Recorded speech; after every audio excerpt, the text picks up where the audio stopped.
Question है if n is the root of the equation, n is the root of the equation ये।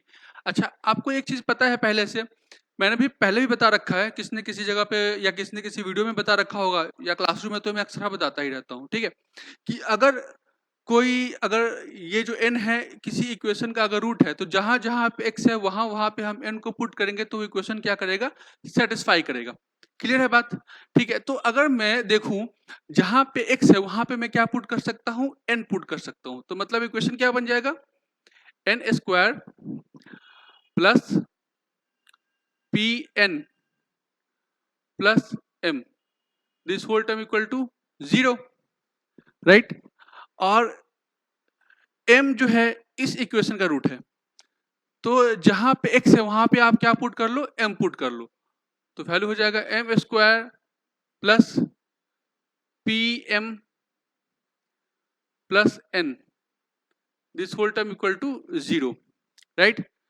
Then what is the value of p plus m plus n, right. अब आपको इसी में कुछ ना कुछ इधर उधर करो, कुछ ना कुछ हेर फेर करो, अपने आप ही ये इक्वेशन आपको बन जाएगा, ठीक है। क्लियर है बात? को कैसे करेंगे, मैं ऐसा कर लेता हूँ, इस दोनों को मैं सब्ट्रैक्ट कर लेता हूँ, ठीक है, सब्ट्रैक्ट कर लेता हूँ, तो ये वैल्यू हो जाएगा क्या, N square minus M square. अच्छा, इस दोनों में से मैं क्या कर सकता हूँ, N minus M into P, इसमें से क्या कर सकता हूँ, प्लस एम माइनस एन कर सकता हूँ।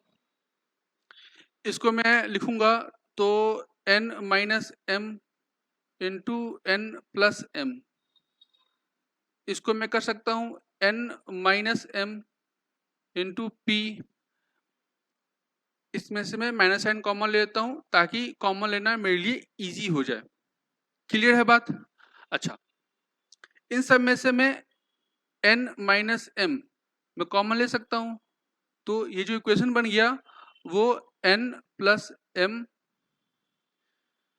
Plus P minus one, this is going to become 0।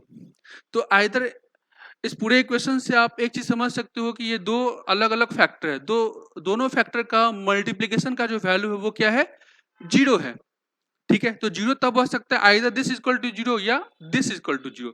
तो उन्होंने क्वेश्चन में पहले ही बोल रखा है कि m और n वो क्या है, इक्वल नहीं है, ठीक है। तो ये तो आप पिक्चर से हट गया, तो ये सिर्फ बचेगा, therefore n plus m plus p minus 1, this is going to become 0, therefore n plus m plus p, this is going to become 1। तो इसका आंसर क्या आना चाहिए, 1 आना चाहिए। देयरफॉर जो करेक्ट आंसर होगा वो क्या होगा, सी होगा। क्लियर है बात? आसान है, अरे आसानी है, इससे आसान क्या चाहिए।